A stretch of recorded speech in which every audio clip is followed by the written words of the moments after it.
Alright everyone, so in this video here, I'm actually on my Xbox Series S, the console sitting right here, and just out of curiosity I just connected this to my LG 24-inch ultra-wide monitor, and while the console itself doesn't really support ultra-wide screens, you can still have it connected. You'll just have bars on the side, which is fine. Right now, this is actually in 1080p. Let me just double check something. Let's see, display options. Yeah, so I'm only limited to 720 or 1080p. Video modes.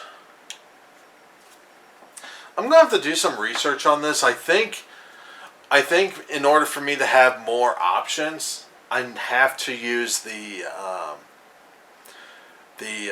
display port for those options, like for variable refresh rate and all that stuff. Because the Series S does have those same features as the Series X also, but being that I am using the HDMI input on this monitor, I think is a limitation of the monitor itself. But I have to say, even in 1080p on this screen, it actually still looks really, really good. And also, and I'm just going to say this, after playing around with the Series S for a while now, I do have to say this. Is the Series X a better system to get? If you can, well, with the worldwide shortage going on right now, I'll just say this. If you have the opportunity to get the Series X, I would still say try to go for that. From my experience of when new stocks comes up, I will say this. The Series S does still sell out fairly quickly, though not as quickly as the PlayStation 5 or the Series X. So if you're just wanting to just get one of the consoles, regardless of which edition it is, the Series S is the easier system to find over the other ones. But if you do get a Series S, I think in general you'll still be satisfied with it, because from the games I played both on the Series S and the Series X, while there are some cases where, okay, the Series X is actually playing better and things like that, but quite honestly, to me personally, it's fairly minimal. And this is really designed more as a 1080p/1440p game console, so it doesn't have to worry about trying to render things in 4K. Even though Microsoft is not putting a cap on that either. So games like The Tourist, for example, if you play this game on the Series X, the game is rendering in 8K. If you're playing the game on the Series S, this game is actually being rendered in 4K, even though right now it's just downsampling the 1080p, but it is actually rendering in 4K. Which is part of the reason why this game itself, when you're playing this on pretty much any display, looks extremely sharp and clean, because it is rendering in a higher resolution than the display itself. That would normally output it at. So yeah, if you have this connected to a 4K display and playing this game, for example, you are going to be playing this game in 4K, which is actually kind of cool.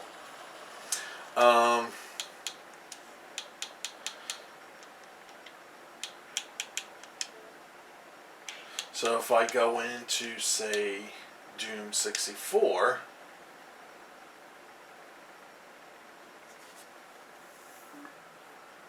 By the way, Doom 64 is really awesome. Um, I bought this when it came out on the Switch. Um, when it came out on Game Pass, well, got it on Game Pass, obviously. But also, I also have the original copy on the Nintendo 64. And I will say this: the newer version of Doom 64 is much better than the original for obvious reasons. But yeah, this game itself is just awesome.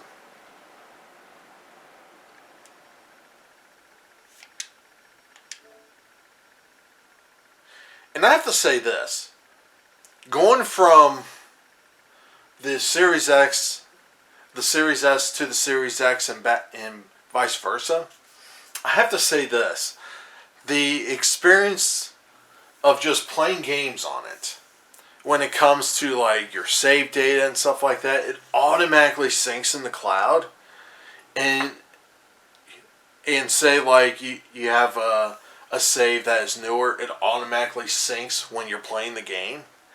That was actually a big complaint I've had with the Nintendo Switch when I first got the Switch Lite. Was originally you had to do this ass backwards way of syncing your data, which was a pain in the ass.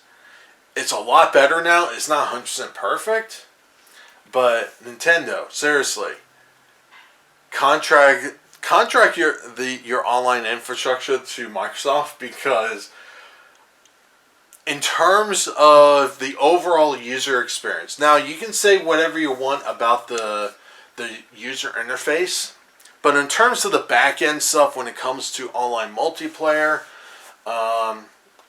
saving your game files, syncing to the cloud, and all that stuff, it is so seamless on this platform compared to the way Nintendo does and the way Sony does it. In the fact that even going like from the PlayStation 4 version to the PS5 in a lot of the games is so ass backwards that it's just very seamless on here. There is one complaint I will say about this, and that is, say like you get a game and it does the smart delivery thing. The problem with that is if it does download the optimized version for the Series X and S, that it has to run on the SSD. I kind of wish there was an option, at least to give you the options like, hey, do you want the last gen version? Do you want the Xbox One version? Because say like games like Call of Duty, it's a storage hog of a game. Unfortunately, I was kind of dumb enough to spend the extra $10 to get Black Ops Cold War for the Series X and S. And unfortunately, I kind of wish I saved it for any Call of Duty fans on consoles. Save your $10, get the last gen version, because at least that way you can actually play it on an external drive and not have to utilize the SSD drive in the console. I'll just say that. So it's nice that at least with Modern Warfare and Warzone, I can have that offload to an external drive. Microsoft, if anyone in Microsoft is watching this, which probably not, give us an option, or if there is an option, apparently I'm dumb enough to not figure that part out, but I kind of wish there was an option to basically downgrade to the Xbox One version. Because like the Cold War version, 164 gigabytes, come on. And if we go to Warzone, that's 221 gigabytes. And I know it's both Warzone and Modern Warfare together, but still, you cannot have both this and Cold War installed in the internal SSD on the Series S. You can't. There's not enough room.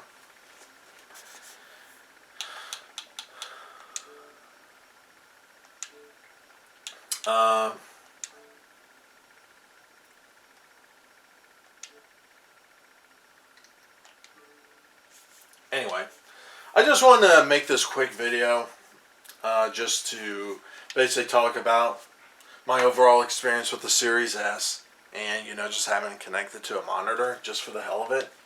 But eventually this Series S is going to go downstairs. I just have to get some other things sorted downstairs before I put in the TV in with this. This is primarily going to be like a streaming box that's also able to play games. But for anyone asking why what essentially waste $300 on a glorified streaming box is mainly because of my cable provider. I use Spectrum.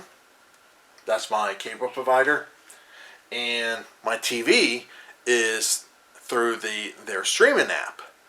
Well, unfortunately,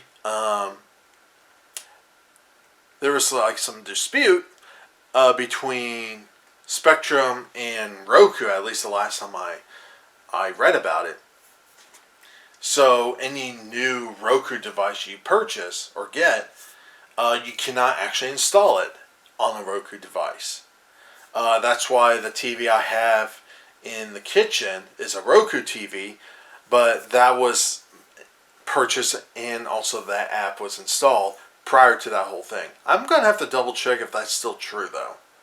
But nonetheless, anyway, the Xbox is a platform that actually uses that app. So this is also going to be my TV streaming box for the TV. And I'm going to be completely honest with you. With most of the TVs out on the market, even like Android TVs, most of them suck. I have next to me over here, if you watch my channel for years, you're going to know the TV I'm talking about. But it's a 55-inch Sony Bravia,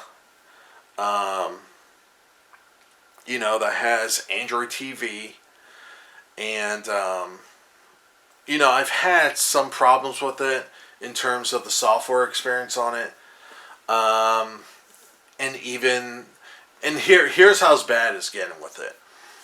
Watching YouTube on it and trying to watch like 4K content on it, it just doesn't work. The TV is just not powerful enough.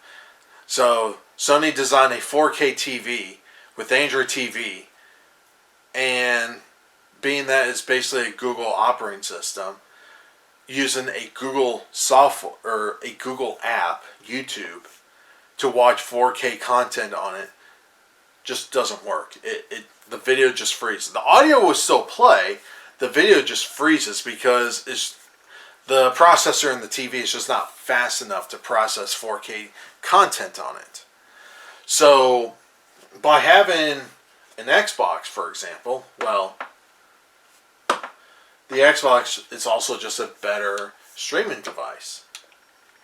So, like HBO Max, Netflix, Prime Video, there's the Spectrum TV app, and also have Vudu and YouTube TV. So that's also part of the reason why I also don't really subscribe to like YouTube TV or any of the live TV app services, because the Spectrum TV part of it is just included with my internet service. So yeah, I can literally just go on it.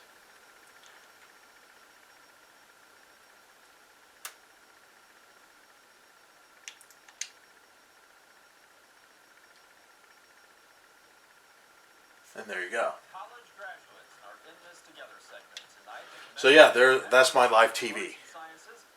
So yeah, even though the Xbox Series consoles don't have an HDMI input anymore for connecting to cable boxes, I can still do the whole TV thing on here with the Spectrum TV app.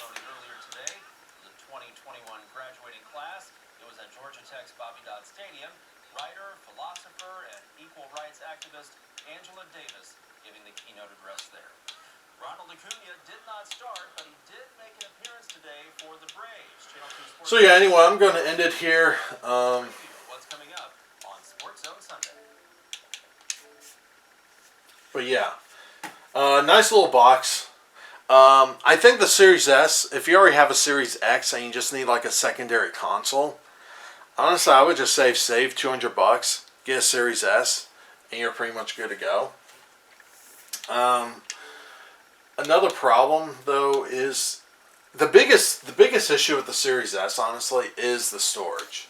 I'm not gonna beat around the bush on that. The storage is the biggest limitation of it. Even with the games I currently have installed, the games I am able to install it to a external drive that's not the internal or the expansion card, I try to install on that. In fact, I do have a Samsung 1TB SSD as my Xbox Series S SSD. So,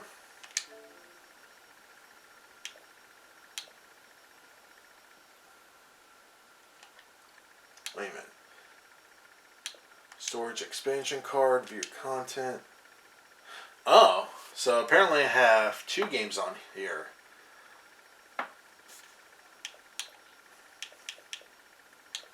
That are not optimized for the console. Actually 3, even Titanfall 2. So those I'm actually going to go ahead and move those.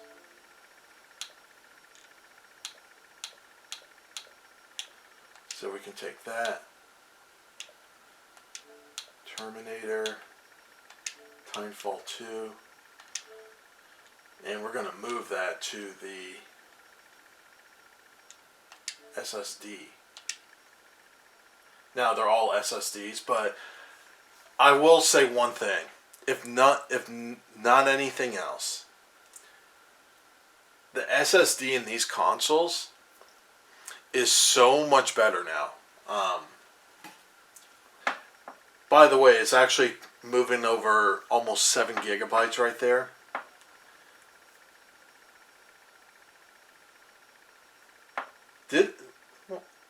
Didn't I tell it to move another game too? I could have sworn I did. But look how fast this is going. This is almost 70 gigabytes right there. And it's already moved over 7 gigs right there. It's stupidly fast how quick these SSD drives are. Nonetheless, the biggest improvement with these new consoles on the Xbox Series and the PlayStation 5 are the SSDs. The SSDs in them, in both of these, are so much faster now that, quite honestly, it was actually part of the reason why I even decided to get rid of the Xbox Series X, because if I wanted a secondary console from the Xbox, I'd rather just get a Series S because it's more future-proof, but also the SSD in these things is so much better than the old school spinning drives. So yeah, it's going to complete in 1 minute and 40 seconds there. And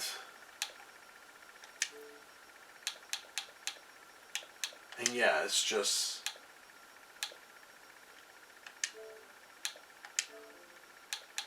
Now, I don't know why I did not copy this one.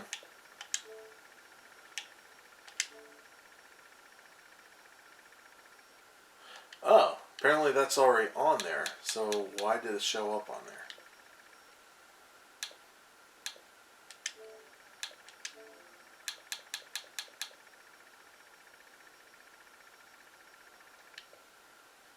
I don't get it. Anyway, I'll probably figure that part out later. I'm not going to do that on video. But anyway, I just wanted to show you my overall experience on this thing.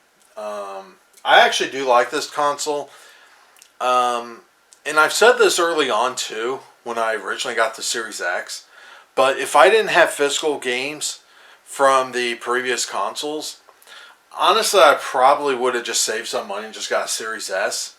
But quite honestly, having the Series X and the Series S and just testing both of them, honestly, I think the average person will be happy with either one. But that's just me.